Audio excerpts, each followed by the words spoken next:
Okay, this is our conversation um, the day after Earth Day. Um, and I got an email. Well, it came from, I got it yesterday from Heather Cox Richardson, and I imagine others of you did as well. And there was surprising information in it about Earth Day and its origins. Right, and contributions to the origins. And one of the contributions was from then, it was in 1970s, then President Nixon, who sent a special message to Congress supporting the environmental quality.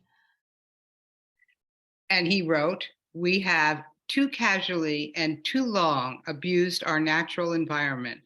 The time has come when we can no longer can wait no longer to repair the damage already done and establish new criteria to guide us into the future."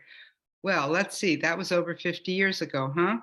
Over 50 years ago. And he had like a 15-point program that he put into place, which I had never heard of and never even considered he was part of this early movement. No, I had him in my mind as all bad and that he didn't do anything good, although I never thought that through. That was just kind of sort of an embedded assumption Right. I had. Right. Assumption based on actually some actions he took. So there were things in the Middle East he was doing at the time. His foreign policy was very difficult and really affected quite a few people's lives in the world in the direction of our foreign policy. But he also at one point went to China and witnessed acupuncture anesthesia on a New York Times reporter that had an appendicitis. And that coverage actually helped bring acupuncture to the West and establish it as as a healing and viable medical profession here. And then, of course, there was Watergate, which probably everyone knows about. It was, now it actually seems like small potatoes compared to what's going on now, but it was a big deal, and it led to his resignation. It led to his resignation, and we witnessed things being covered up. We witnessed people being tried. It was a big It was, deal. it really did show that elections aren't so clean, huh?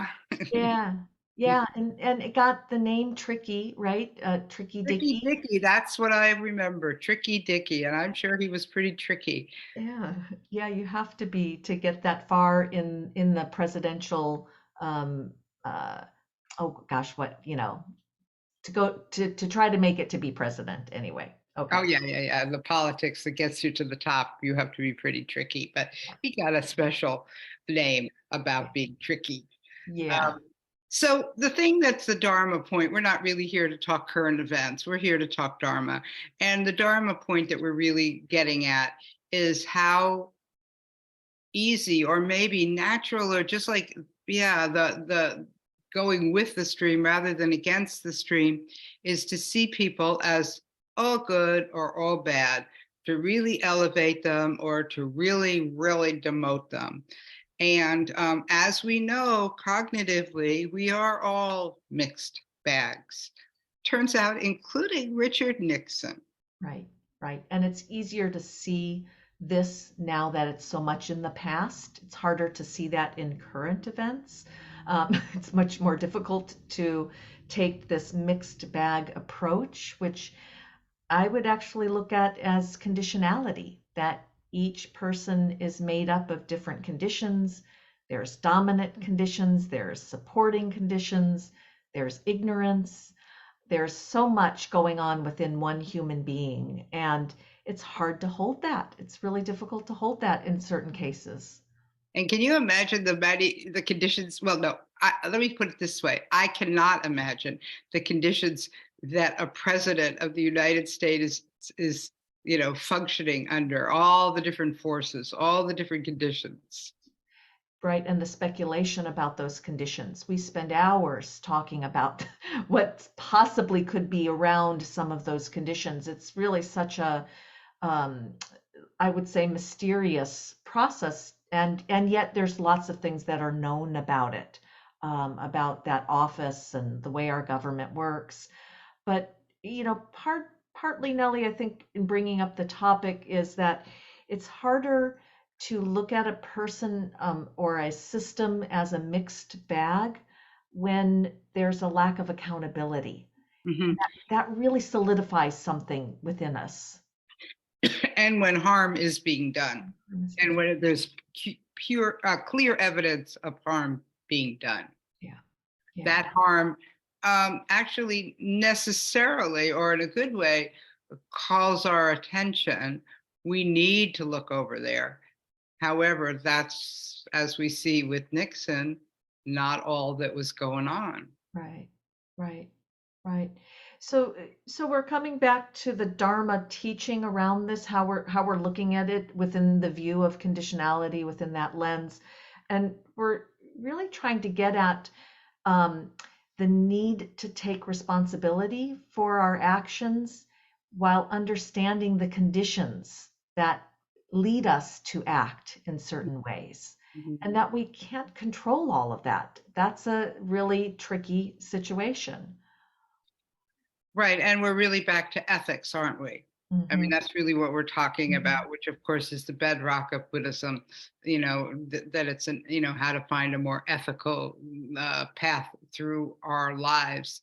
But it's not an easy, it is tricky dicky itself. It is Yeah, tricky living, yeah, how to yeah, really, and because it's situation, well, each situation is different. Each situation is also, the situation itself has got many conditions and is, right, in flux. right. And yet it is our ethical responsibility to try to find the best, most skillful actions we can take. Right. And looking at our own personal conditioning of, my own personal conditioning is to be hyper responsible, to take more responsibility. And that leads to its own errors of judgment and its own harm in different ways. So we are looking for this middle path in this not straight path to accountability or lack of accountability. Right. And perhaps the best motto is do less harm rather than do no harm. Yeah. Okay. Okay, shall we meditate? Sounds like a plan. I'll do the bell